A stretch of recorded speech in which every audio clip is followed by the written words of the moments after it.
سلام بچه ها، خوش اومدید به ویدیوی جدید. اومدیم بریم ترکیب، یه ترکیب خفن با سبکای هر بازیکن توی سر چیز، هر جایی که سی بی هر جا از بازیکن بگیم.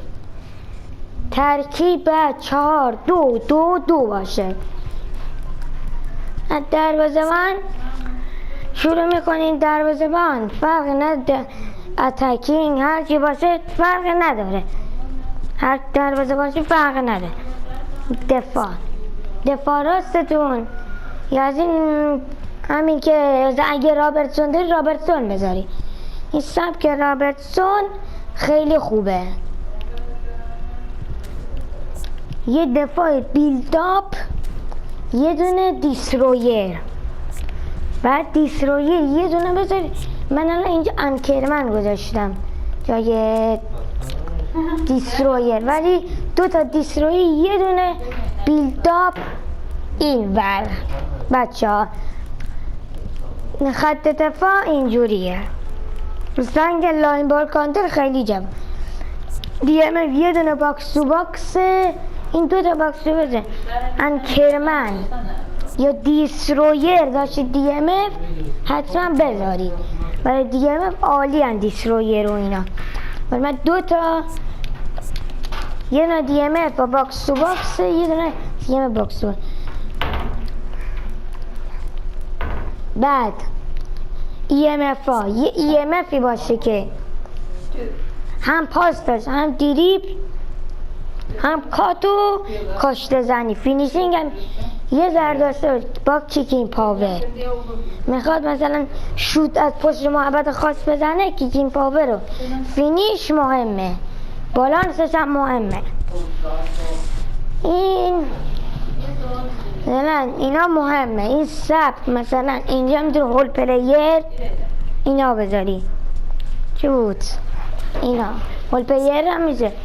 ولی اینجا یه بازیکنه دیریب زن با اسکیل خوب پاس بدید به، اسکیل های پاس و اینا زیاد بدید به، چون این برای من اسکول زمان ویژونیری پاس داره خیلی خوبه. میریم برای مهاجمان. اول میریم سمت چیز رونالدو. یه دونه گل پوچر باید بذارید، نه دو تا گل پوچر باید بذارید. دو تا گل پوچرتون یه دونه مثلا فینیشینگ بالا، کیکین پاور و اینا بالا باشه، ولی اونکی هم سرعت بشه هم فینیشینگ. اینکی هد مثلا رونالدو هد میزنه میفته جلو باتی سرعت داره، میدوه شوت میزنه میره تو گل. این ترکیب این. بعد میری تو چیزایی که بعد مخفیه تو تیمت.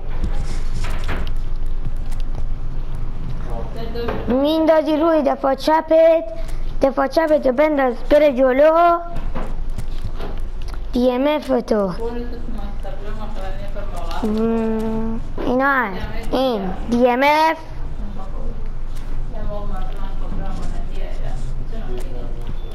کانتر تارگتش رونالدو باید بذاری. کانتر تارگت بعد رونالدو باشه. اینا ترکیب شد. فرمیشن ترکیبم همینه. این سبک روی لاین بال کانتر خیلی جوابه بچه ها، به شدت زیاد جوابه ها خیلی. من اصلا تستشم کردم.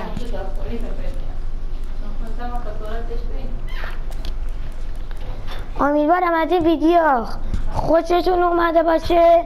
لایک و ساب فراموش نشه. تا ویدیو بعدی، خداحافظ.